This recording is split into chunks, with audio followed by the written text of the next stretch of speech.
now that I've seen all of Phineas and Ferb the show, might as well review their latest movie, Candace Against the Universe. Interesting choice for a main character this time around. It'd kinda like be putting Ferb in the main roles, just a little weird. But she did look hilarious as a stormtrooper, so maybe her and sci-fi will really mix. Apparently it's been a long time since this crew has gotten together and worked on a Phineas and Ferb project, so keep in mind I am watching this right after I finished watching the entire series. With that said, I think Candace Against the Universe is okay. It's by no means bad, but it's definitely not the best I've seen out of this crew either. They don't follow the traditional formula this time around, which is fine, they've changed things up like that before. But it doesn't quite feel as consistently funny as what I'm used to watching with Phineas and Ferb. But don't get the wrong idea, there are some really funny scenes in this movie. Candace is fed up that every single time Phineas and Ferb try to do something behind their parents' back, she tries to bust them and it never works.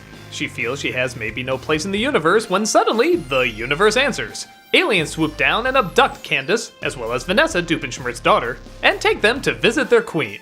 Phineas, Ferb, and the gang see it happen and of course try to go save her. Seeing how Doofenshmirtz's daughter was also kidnapped, he decides to join along and they go into space to try and get them back. And of course Perry is kinda shoehorned in there because you need Perry, but he has to do all this without letting anyone know he's there, which, oh, it's still Perry, he's always funny. When Candace gets to the alien planet, she discovers that she's the chosen one. She doesn't exactly know what that means, she's just so happy to finally have attention on her and obtain some sort of purpose for existing.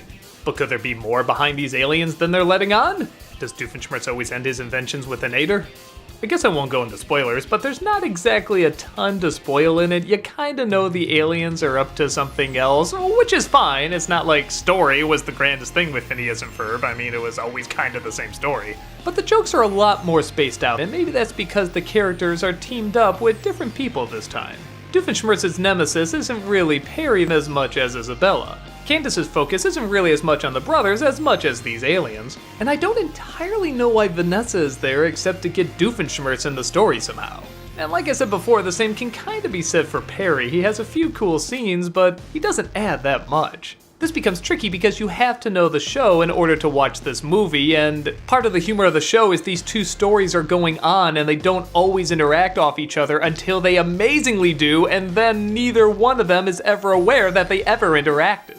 But again, it's a movie, it's changing things up, which is fine, but I feel like they've done other specials and even other movies where it seemed a lot bigger, it's been a lot more epic, there's been a lot more big changes and reveals, and maybe that's part of the problem. I feel like this series has already had several good finales. I mean, that 2D movie was great, the finale to the show was great, even the longer specials I feel like could be a wrap-up to the show if they decided it to be.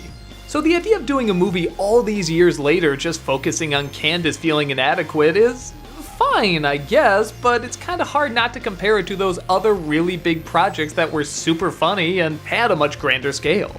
I think if some of the additional characters were a lot funnier, maybe this would have balanced out a little bit more. Like the alien queen could be really funny. She's played by a really funny comedian, Ali Wong. And apart from a cute line here or there, she's not especially humorous or especially threatening. Even the master plan that the aliens have just kinda seems recycled from other master plans aliens have in other movies and shows. With that said though, there are still a lot of laughs in this movie that in my opinion make it all worth it. There's a great joke about what Candace's name sounds like to the aliens, which is later demonstrated over and over. The songs are once again really catchy and have some hilarious lyrics, and there's a joke about going double the speed of light that was so funny I dare not ruin it. Let's just say I was howling when I saw it.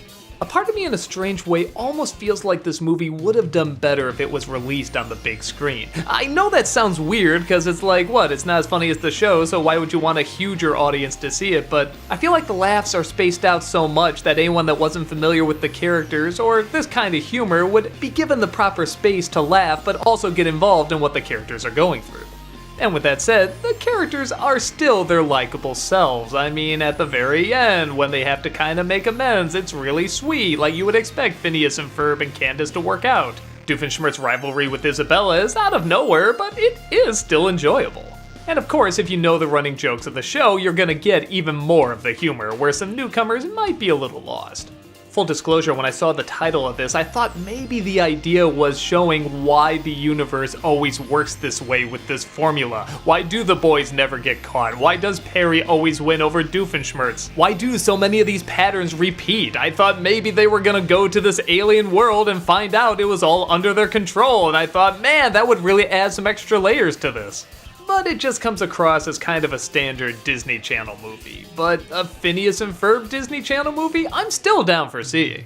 They're still incredibly enjoyable, and even these writers, not necessarily on their A game, turn out some great laughs and character moments. So if you want to see Phineas and Ferb return in all their nostalgic glory, it's fine. If you're a diehard fan of the show, it's fine. If you're a newcomer who never heard of Phineas and Ferb, yeah, you guessed it, fine. Is it the epic movie a lot of fans were probably expecting? Not really, but it's still a fun little adventure. Take a look on Disney Plus and see for yourself.